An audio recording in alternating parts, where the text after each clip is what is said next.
Hello guys, welcome to the Vikas notes. कैसे हैं आप लोग? आई होप कि आप अच्छा कर रहे होंगे। उम्मीद ये भी है कि आपकी पढ़ाई अच्छी चल रही होगी। तो दोस्तों, जैसा कि आपको मालूम ही है, कुछ ही महीने के अंदर में बहुत सारे इम्पोर्टेंट एग्ज़ाम को शेड्यूल किया गया है। आप ये भी जानते होंगे, लास्ट 1 ईयर से कोविड का टाइम चल रहा था, तो कई सारे एग्ज़ाम को होल्ड पे भी रख दिया गया था। और वो सारे एग्ज़ाम अभी जल्दी जल्दी 2021 के जो फर्स्ट क्वार्टर हैं उसमें बहुत जल्दी जल्दी ऑर्गेनाइज की जा रही है। जैसे कि EPFO एग्ज़ाम हो गया, IBACIO एग्ज़ाम हो गया, AAI ATC एग्ज़ाम हो गया, इवन SSC वालों का CGL एग्ज़ाम हो गया, CHSL एग्ज़ाम हो गया। ये सारे एग्ज़ाम्स को बहुत जल्दी जल्दी ऑर्गेनाइज की जा रही है। तो आपको थंबनेल से पता लग ही गया होगा कि इस वीडियो में किस टॉपिक पर डिस्कशन होने वाला है। तो एग्जैक्टली मैं आपके लिए EPFO को टारगेट करते हुए उसके क्वेश्चन पेपर को ध्यान में रखते हुए उसमें जितने भी इंग्लिश क्वेश्चंस हैं उसको एनालिसिस करते हुए उसके वेटेज को ध्यान में रखते हुए आज फुल डिस्कशन करेंगे।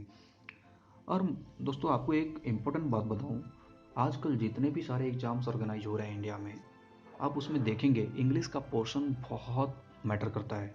इंग्लिश का वेटेज काफ़ी अच्छा खासा होता है, आप उसको चाह करके भी इग्नोर नहीं कर सकते हैं। और एस्पिरेंट्स की सबसे कमज़ोरी ये होती है कि उसकी वोकेबुलरी काफ़ी वीक होती है, जिसकी वजह से वो इंग्लिश में अच्छा स्कोर नहीं कर पाता। एक फार्मूला है बेसिकली कि जितनी ज़्यादा गुड वोकेबुलरी होगी आपका, जितना वर्ड मीनिंग आपको ज़्यादा याद होगा, उतनी ही ज़्यादा अच्छा आप स्कोर कर पाएंगे।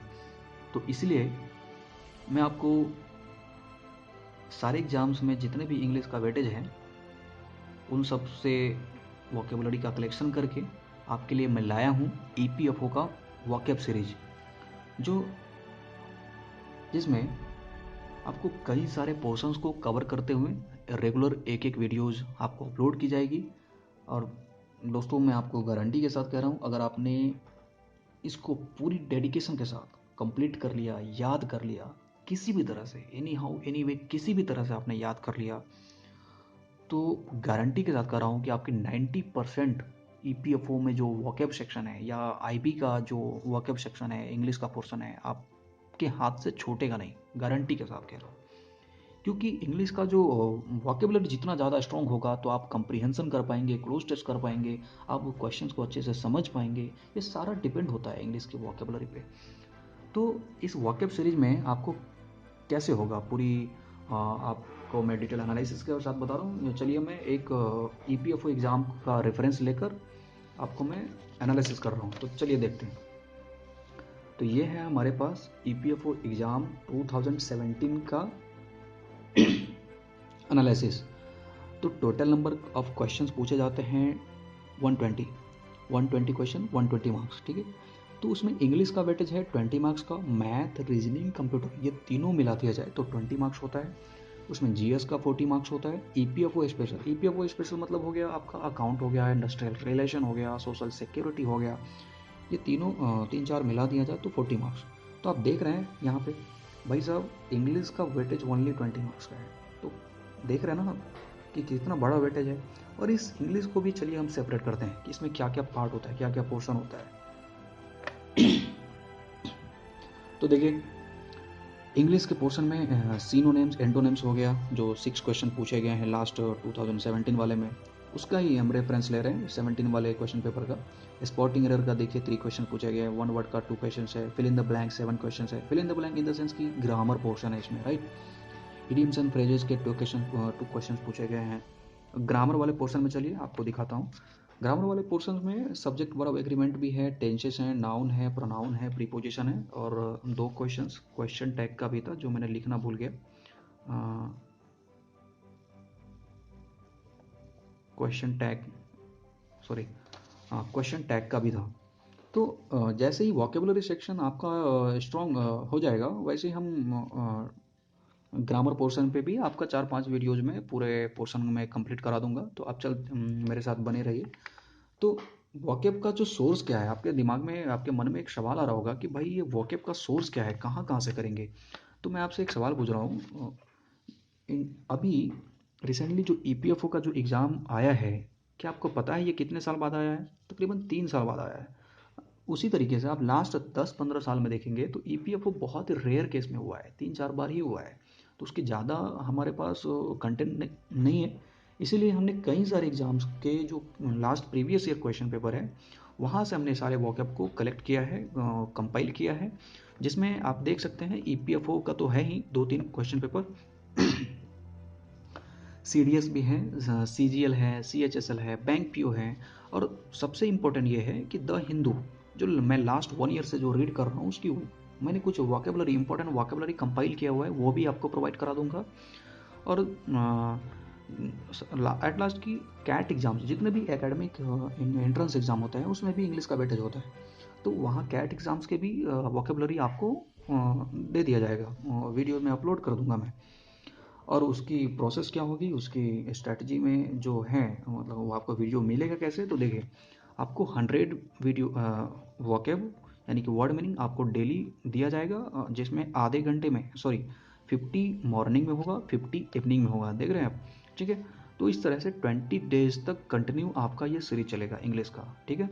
20 डेज में जैसे ही आपका 2000 या 2200 तक आपको वोकेबलरी करवा दूंगा मैं, एनी वे एनी हाउ, किसी तरह से, है ना, पूरी एफर्ट डाल के। तो जैसे आप ये कंप्लीट कर लेते हैं दोस्तों, तो आपका इंग्लिश का जो पोर्शन है EPFO एग्जाम का, मैं गारंटी के साथ कर रहा हूँ 20 में से आउट ऑफ 17-18 आप ले ही जाएंगे, अगर आप 1-2 क्वेश्चन मिस भी कर दिए तो। मतलब वैसे तो मिस तो नहीं होना चाहिए, क्योंकि इंग्लिश बहुत ही ईजी आता है, और मैं आपको क्वेश्चन पेपर अभी तुरंत दिखाऊंगा।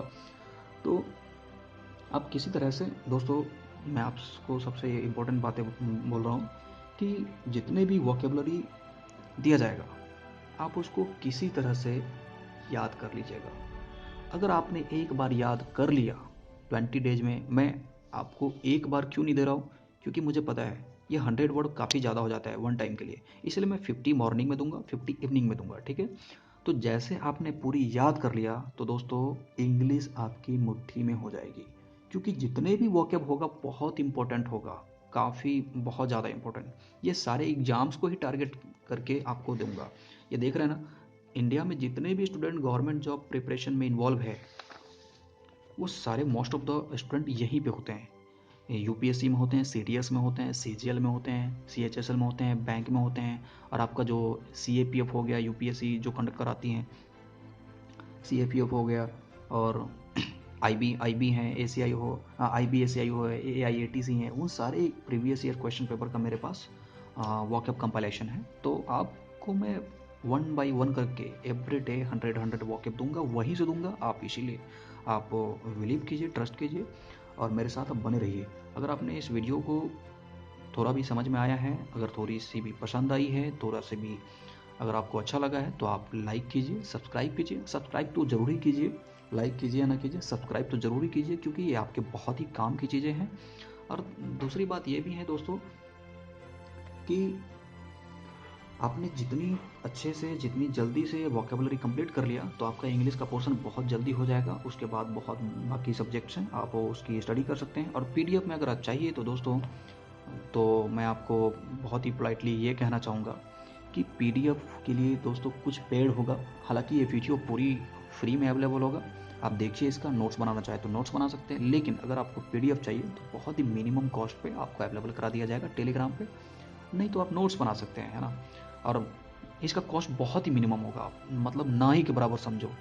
वो आपको इसीलिए दिया जा रहा है क्योंकि देखिए, है ना, राइटिंग में, कंपाइलेशंस में काफ़ी सारे एफर्ट्स लगाए जाते हैं, तो आप समझ सकते हैं अगर समझदार है तो। बाकी वैसा कुछ इंटेंशन नहीं है कि आपसे पैसे वैसे लेने का, बस उस PDF के लिए जो मिनिमम एफर्ट्स हैं उसके लिए आपको, अगर आप थोड़ा सा पे करेंगे तो आपको भी लगेगा कि हाँ यार, पे किया है तो इसको याद करना इंपॉर्टेंट है। और जो PDF है वो आपको लास्ट डे यानी सैटरडे संडे को अवेलेबल करा दिया जाएगा, ठीक है। तो आपको चलिए क्वेश्चन पेपर मैं 1-2 मिनट में दिखा देता हूँ। तो ये है हमारे पास क्वेश्चन पेपर, तो आपको मैं हाँ मार्क किया हुआ है इसमें कि क्या क्या है पोर्शन में। तो देखिए, ये है हमारे पास EPFO का 2017 का, ठीक है। हमारे पास 3 ईयर का क्वेश्चन पेपर है, लास्ट थ्री टाइम का। तो आपको मैं 1 बाय 1 करके दिखाऊंगा, ठीक है। तो आप देखिए, क्वेश्चन नंबर 1 में फ्रेजल वर्ब पूछा गया, 2 में भी फ्रेजल वर्ब है, क्वेश्चन नंबर 3 में प्रीपोजिशन है, 4 में भी देखिए 1 वर्ड सब्स्टिट्यूशन है, 5 में देखिए 5 में भी 1 वर्ड सब्स्टिट्यूशन है, और क्वेश्चन नंबर 6 में देखिए ये भी फ्रेजल वर्ब है, फ्रेज है। ये देखिए 7 में क्वेश्चन टैग पूछा गया है, क्वेश्चन नंबर 8 में देखिए यहाँ पे क्वेश्चन टैग है, 9 में देखिए ये भी फ्रेजल वर्ब है, 10 में देखिए फ्रेजल वर्ब, देख रहे हैं आप फ्रेजल वर्ब का क्या पोर्शन है। तो आपको ये बहुत सारी चीज़ें आपको मैं ये कवर कराने वाला हूँ, ठीक है। 11 क्वेश्चन नंबर 11 में देखिए ये एंटोनिम्स पूछा गया है ना। तो चलिए यहाँ पे देखते हैं क्वेश्चन नंबर 12 में देखिए, यहाँ भी है ना, ये ग्रामर का पोर्शन है, और ये देखिए ये भी ग्रामर का पोर्शन है। और क्वेश्चन नंबर 14 में आप देखिए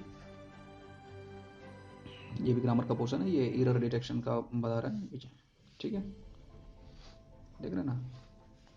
क्वेश्चन नंबर 15 में देखिए, देख रहे हैं यहाँ वन वर्ड सब्स्टिट्यूशंस है फ्रेजल वर्ब में, ठीक है। और देखिए क्वेश्चन नंबर 16 देखिए सिनोनिम्स है, एंड क्वेश्चन नंबर 17 देखिए ये भी सिनोनिम्स है। Question number 18 synonyms, question number 19 antonyms, 20 antonyms.